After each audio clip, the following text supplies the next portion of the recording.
बिस्मिल्लाहिर्रहमानिर्रहीम। अस्सलाम वालेकुम डियर स्टूडेंट्स। आज हम फर्स्ट ईयर का चैप्टर नंबर 1 में से एक लॉन्ग क्वेश्चन डिस्कस करने जा रहे हैं, that is biological method. Dear students, ये लॉन्ग क्वेश्चन ज़्यादातर पेपर में नहीं आया, लेकिन इसमें से काफ़ी ज़्यादा ऐसे शॉर्ट क्वेश्चन हैं जो अक्सर पेपर में आ जाते हैं।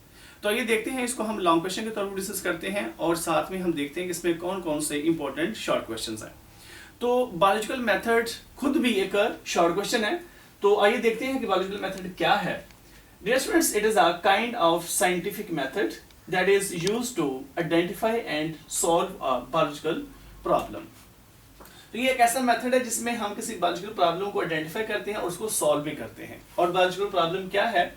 That is any question that is raised in the mind of a scientist, या अभी कह सकते हैं कि वो जो उससे कोई क्वेश्चन पूछा गया हो और उसका फौरी तौर पर कोई सोल्यूशन ना हो। कोई ये बायोलॉजिकल प्रॉब्लम में कोई डिजीज हो सकती है या इस तरह की कोई और भी ऐसी सिचुएशन हो सकती है जो कि एक प्रॉब्लम के तौर पर ऐड कर रही हो। तो हम क्या करते हैं, उसको आइडेंटिफाई करते हैं और साथ में हम उसको सॉल्व करते हैं। किसके जरिए से? बायोलॉजिकल मेथड के जरिए से। तो याद रखिए स्टूडेंट्स, साइंस एक सिस्टमेटाइज्ड नॉलेज है, एक सीक्वेंस से चलने वाला नॉलेज है और जिसकी बुनियाद इंक्वायरी पे है। जब भी कोई ऐसा मामला आता है जिसमें ये जैसे मैंने अभी बताया है कि एक बायोलॉजिकल प्रॉब्लम किसी साइंटिस्ट के सामने आती है, तो वो उसके बारे में सर्च आउट करते हैं। तो ये जो सर्च आउट करते हैं डिफरेंट सोर्सेस से, और उससे जो हमें नॉलेज मिलता है वो क्या है? एक्चुअली वो ऑब्जर्वेशंस होते हैं। वो क्या होते हैं जी? ऑब्जर्वेशन। हम ये भी कह सकते हैं कि ऑब्जर्वेशंस आर इंफॉर्मेशन या data that are collected by 5 senses. Human के अंदर 5 सेंसेस हैं, और सबसे बड़ी जो सेंस है, मैं कहता हूँ with respect to you can say that surface area या बॉडी ऑर्गन के अकॉर्डिंग देखा जाए तो वो स्किन है। सबसे बड़ा जो हमारे बॉडी में ऑर्गन है वो स्किन है, जो कि that is a for sense of touch. इस तरह से हमारे ईयर है फॉर हेयरिंग, इस तरह से आइज है for vision, and tongue for taste, and nose for smelling. तो ये 5 डिफरेंट काइंड की सेंसेस हैं जिससे हम इंफॉर्मेशन को कलेक्ट करते हैं, और ये इंफॉर्मेशन को कलेक्टिवली हम क्या कहते हैं जी? ऑब्जर्वेशंस। याद रखिएगा, ऑब्जर्वेशन 2 तरह के होते हैं। कौन कौन से? एक को कहते हैं हम क्वांटिटेटिव ऑब्जर्वेशन और दूसरे कौन से हैं जी? Qualitative observation. तो क्वांटिटेटिव ऑब्जर्वेशंस के नाम से जाहिर हो रहा है कि these are the observations which show quantity of something. किस चीज की क्वांटिटी को जाहिर करते हैं। जबकि जो क्वालिटेटिव ऑब्जर्वेशन होते हैं दे show quality of something. Quantity और ये क्वालिटी है। तो ये जो हम किसी चीज की क्वांटिटी मेजर करते हैं तो उसको हम नंबर और डिजिट्स की फॉर्म में रिकॉर्ड कर सकते हैं। They are measurable, they are you can say that more accurate. जबकि क्वालिटी को हम मेजर नहीं कर सकते in form of you can say that number digits, और ना ही इसको हम रिकॉर्ड कर सकते हैं इस फॉर्म में। तो क्वांटिटी में जैसे हम किसी चीज का वेट बता सकते हैं, उसकी हाइट बता सकते हैं। जैसे मेरे पास ये मार्कर्स है, तो मैं ये कह सकता हूं कि there are 2 black and 1 red marker. तो ये इसकी क्वांटिटी होगी। अगर मैं ये कहूं black markers are more than red 1, तो ये इसकी क्वालिटी है। तो यानी कि आप ये कह सकते हैं कि ब्लैक मार्कर रेड की निस्बत ज्यादा है, तो ये क्या होगी? क्वालिटी। अगर मैं ये कहूं कि 2 ब्लैक हैं और 1 रेड है, तो ये क्या होगी? इसकी क्वांटिटी। तो इस तरह से हम इसको बड़े सिंपल अंदाज में समझ सकते हैं कि क्वांटिटेटिव ऑब्जर्वेशन में हम किसी चीज की क्वांटिटी बताते हैं, या उसका आप कह सकते हैं, जैसे मैंने भी बताया है, वेट है, हाइट है, जिसको हम नंबर्स की फॉर्म में रिकॉर्ड कर सकते हैं। जबकि क्वालिटी में ऐसा नहीं है। आप ये कह सकते हैं कि स्टूडेंट्स का नाम बता सकते हैं कि अमजद इज लार्जर देन दी असलम। अब ये उसकी क्वालिटी होगी। अगर आप बताएं कि वो कितने फीट उससे बड़ा है, तो ये उसकी क्या होगी? क्वांटिटी में आ जाएगा। तो डियर स्टूडेंट्स, ये जो ऑब्जर्वेशंस होते हैं, ऑब्जर्वेशन से जो एक ऑब्जर्वर है वो अपना एक आप कह सकते हैं कि रिजल्ट निकालता है। फाइनली जो वो स्टेटमेंट अपने ऑब्जर्वेशंस की बेस पे देता है उसको हम नाम दे देते हैं हाइपोथेसिस का। ये भी शॉर्ट क्वेश्चन है।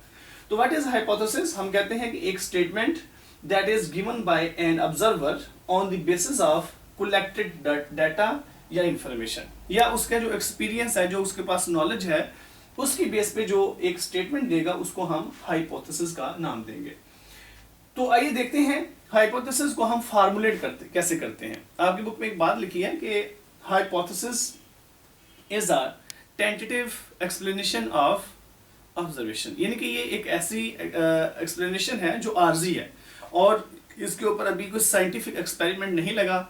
ये अब जो हाइपोथेसिस होता है ये ट्रू भी हो सकता है और फॉल्स भी हो सकता है, और बल्कि इसमें फॉल्स होने के चांसेस पाए जाने चाहिए। अगर एक हाइपोथेसिस का पता चल जाए कि ये बिल्कुल सही है तो वो माना ही नहीं जाता, तो उसमें गलत होने के चांसेस पाए जाने चाहिए। तो ये देखते हैं कि हम हाइपोथेसिस को किस तरह से फार्मुलेट करते हैं, फार्मुलेशन ऑफ हाइपोथेसिस। तो ये भी शॉर्ट क्वेश्चन है। Write down veg for the formulation of hypothesis, hypothesis को बनाने के डिफरेंट वेज बताएं। तो यहाँ पे आपकी बुक के अंदर इसको 7 डिफरेंट वेज में एक्सप्लेन किया गया है।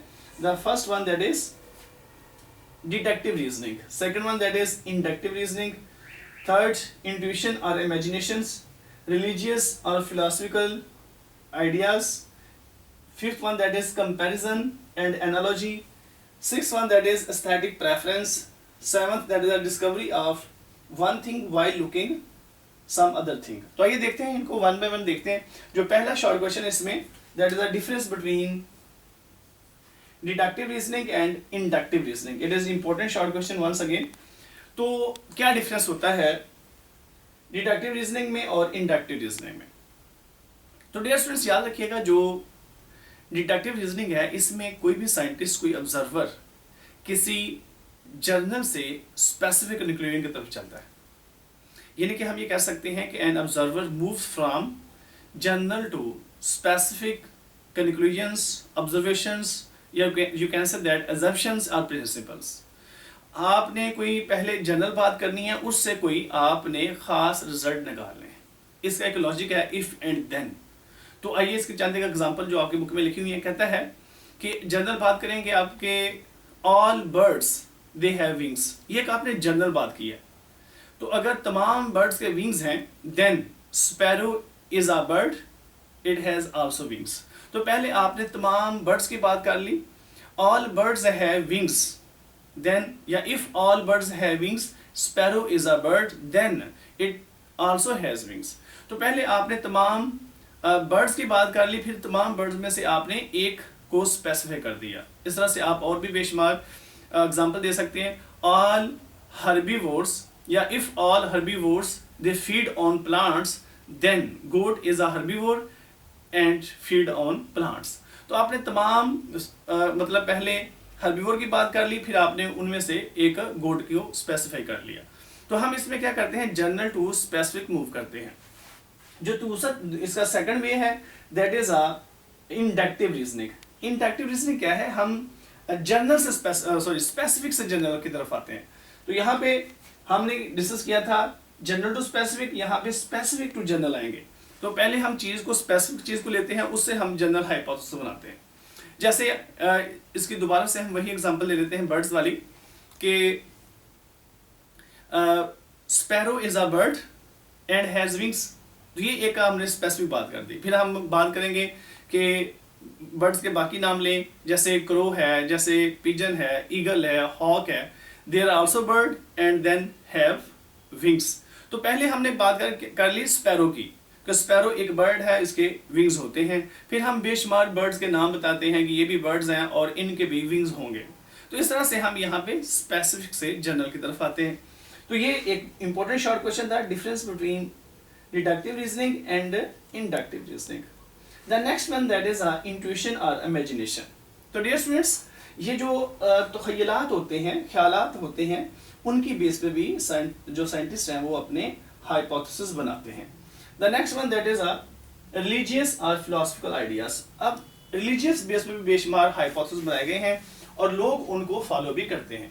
तो जैसे आप ये कह सकते हैं कि इंडिया में देखें बेशुमार ऐसे हाइपोथेसिस बेस्ड बातें हैं जिनको वो फॉलो कर रहे हैं, जिनकी कोई दीन इस्लाम से कोई मतलब उनका लिंक ही नहीं है।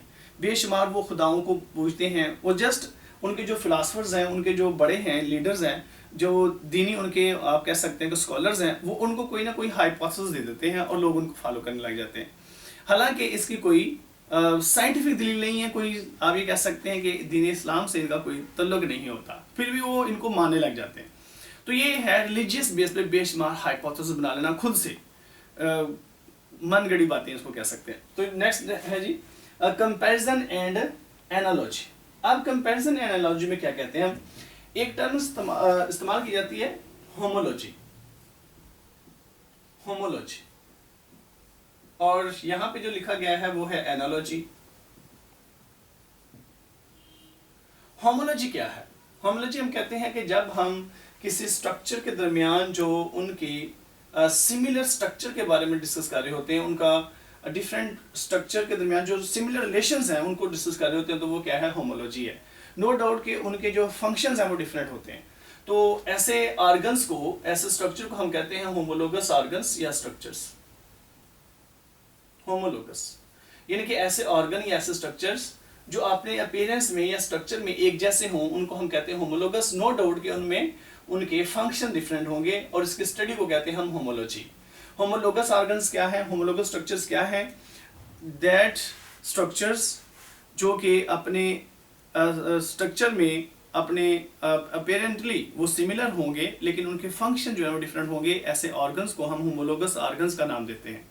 या होमोलोगस स्ट्रक्चर भी कह सकते हैं कि ये होमोलोगस स्ट्रक्चर है क्योंकि इनका अपीयरेंस एक जैसा है लेकिन उनके फंक्शन डिफरेंट हो।